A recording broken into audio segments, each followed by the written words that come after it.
بسم الله الرحمن الرحيم.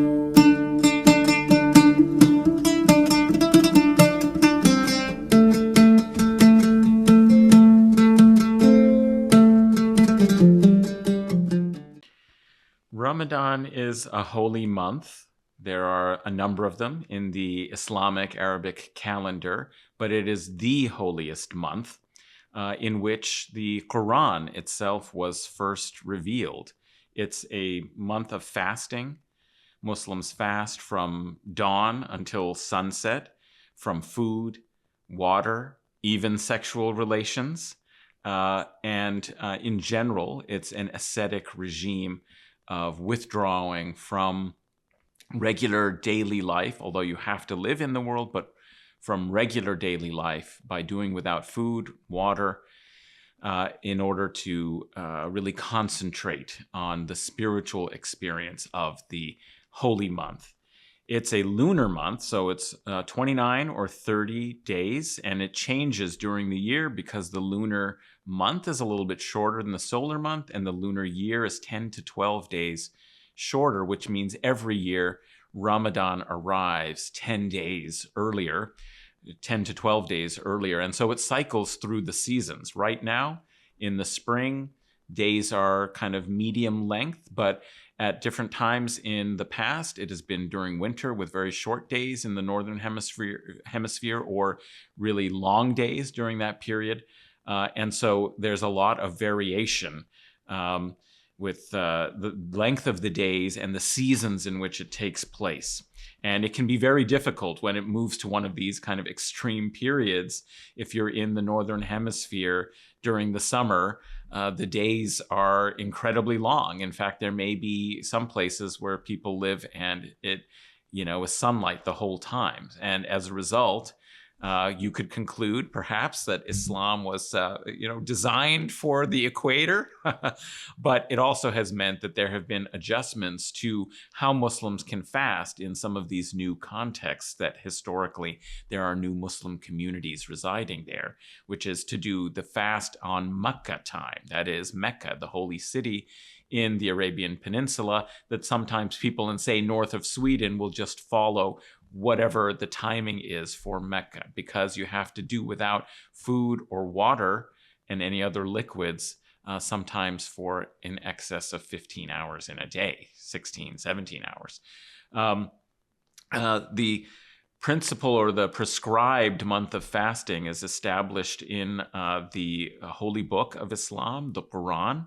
And there's a few important verses in the second chapter, the chapter of the cow, Surah Baqarah, that describe some of the regulations around and the importance of this holy month of fasting.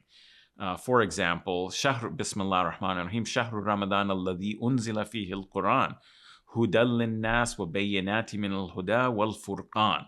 So the holy month of Ramadan is the month in which the Quran was revealed as a guide for humanity with clear proofs of guidance and a decisive authority. That is the criterion by which this is a self-description of the Quran. The Quran describes itself in many places as the Furqan, that is what allows you to discriminate between good and evil, the criterion by which you make proper moral decisions.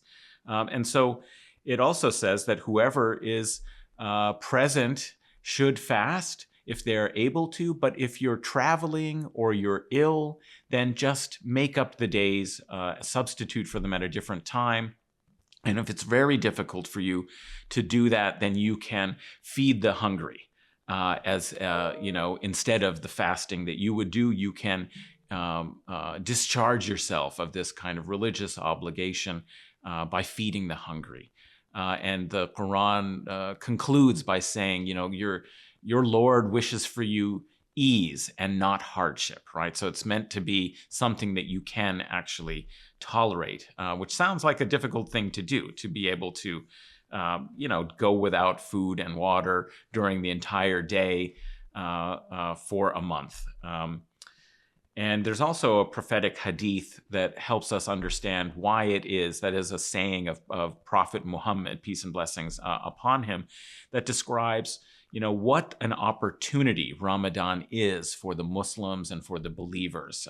That goes something like, I won't recite it in Arabic, but just to give you the approximate translation, that he said that during Ramadan, the gates of heaven are opened, the doors of hell are closed, and devils are chained, right? So it's a special opportunity to do good, right? We're now in the last 10 days of Ramadan at the time of recording.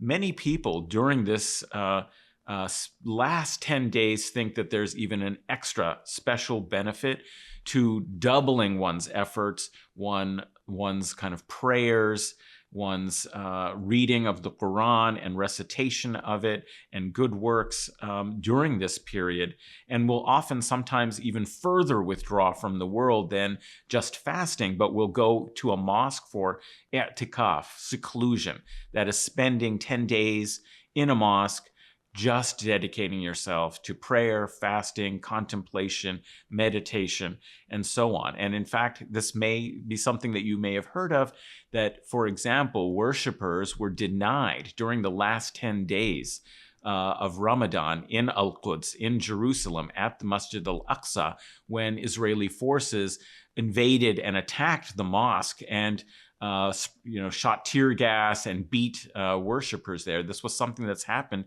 the last several years because they want to disrupt the period of time in the last 10 days when so many worshipers want to go to the holy places like the Dome of the Rock and the Masjid al-Aqsa and dedicate themselves during those special times for prayer.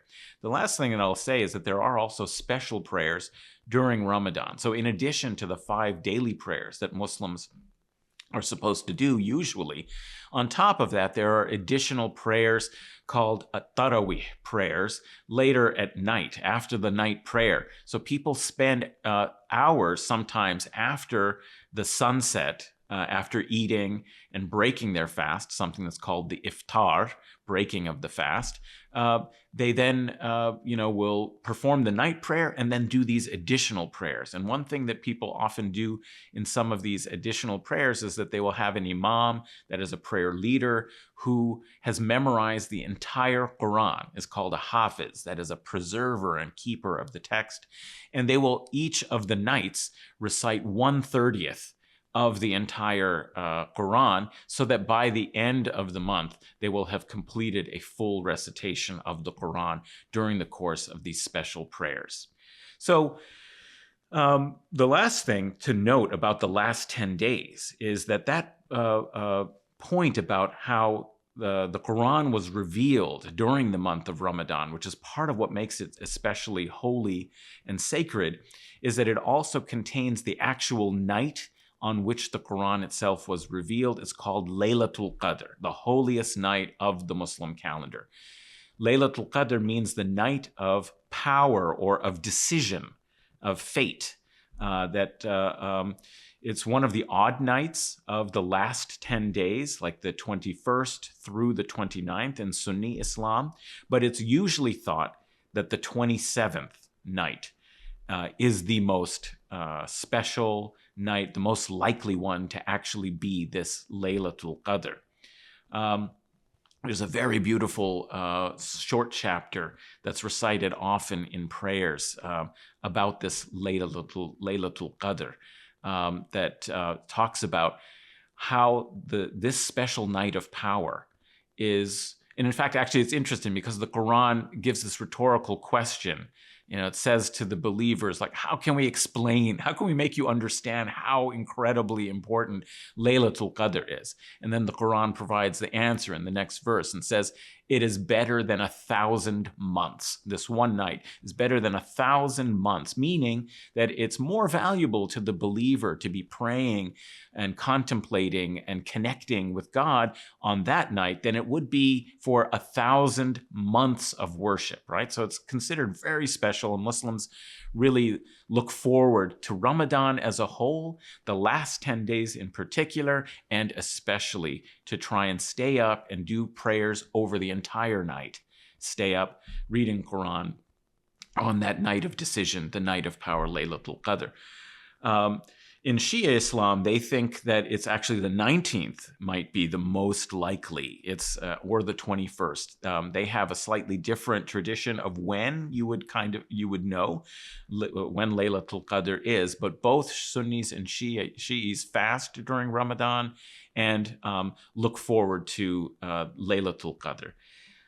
So, this is the particular form of fasting as a religious practice in Muslim religion. You can fast on different days, but it's been prescribed in particular that Muslims should fast in the month of Ramadan. It's one of the 5 pillars of Islam, and it's comparable in some ways to religious and spiritual traditions elsewhere that also have this tradition of fasting as a part of people's spiritual and religious discipline, the sense of sacrifice that they do. It's comparable, you could say, to Lent, which is 40 days of doing without certain kinds of foods. It's very similar to Yom Kippur, which is a very important day in Judaism, a 24-hour fast. And so all of these Abrahamic religions in particular have this as an important feature. There's prayer and there's fasting.